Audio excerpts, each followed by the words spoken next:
I just want to say, I fucking hated this film.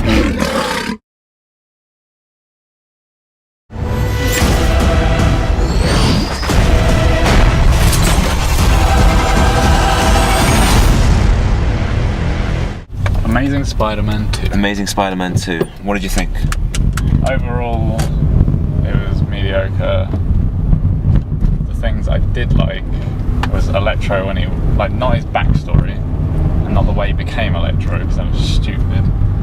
But when he's, like, basically Dr. Manhattan, that bit I did like. And the ridiculous music that Hans Zimmer did for him, which was basically just, like, dubstep, let's be honest. Okay. I like that. Okay. That was basically all I liked, though. What didn't you like about it?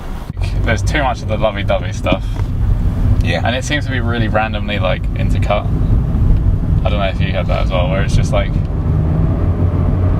Electro is like, fuck it, or like he's stumbling around, and then it cuts to them being like, oh, we're in a relationship, but we're not in a relationship. Oh, but I want to fuck you, but I don't want to fuck you. And it just, it seems to be in the weird cuts. And then you'd be like, oh, bye, you know, I've got to go save New York or whatever. Yeah. Yeah, I know what you mean. That seemed pretty random to me. And also it was too repetitive in that as well.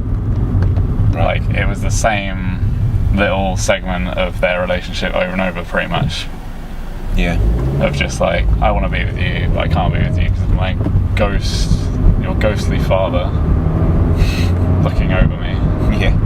What was it? Someone said it was like ghost cock blocking or something, you know, it's like great. That sounds about right. Yeah, it was just the same thing over and over, basically. And then at the end it was all just like, well,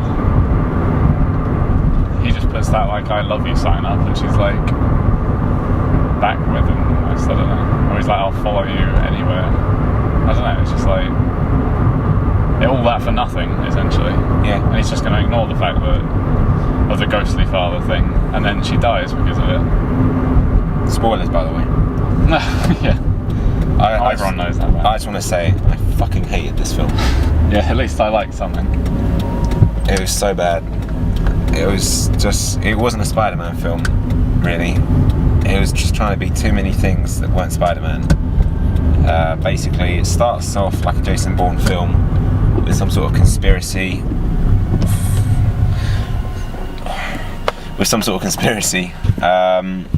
People get shot and killed that aren't Uncle Ben, and that's not right.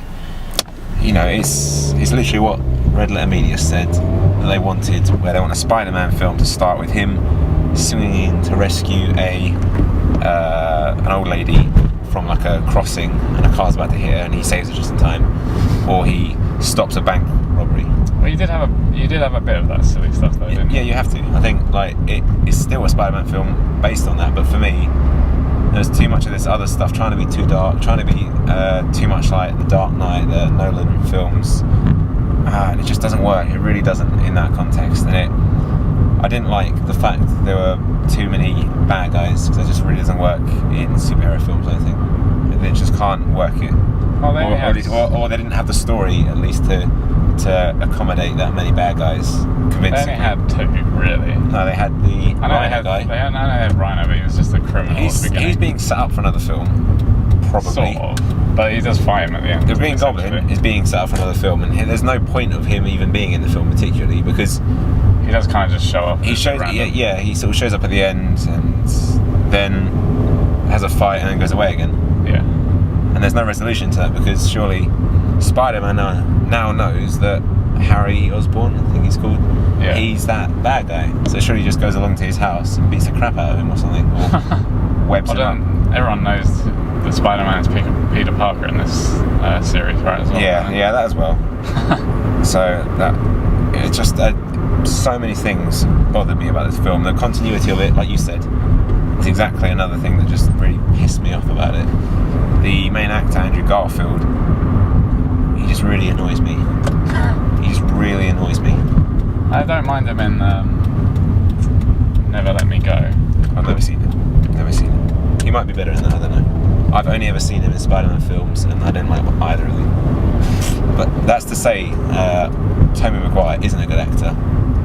But I like him as Spider-Man because he's a bad actor and it works in the context. He's so cheesy and bad that it's fine. Yeah. You know, it doesn't matter. Who cares? You know what it is I love about being Spider-Man?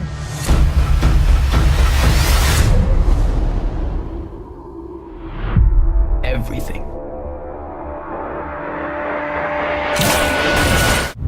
So what would you give it out of 10? I wouldn't even put it on that scale.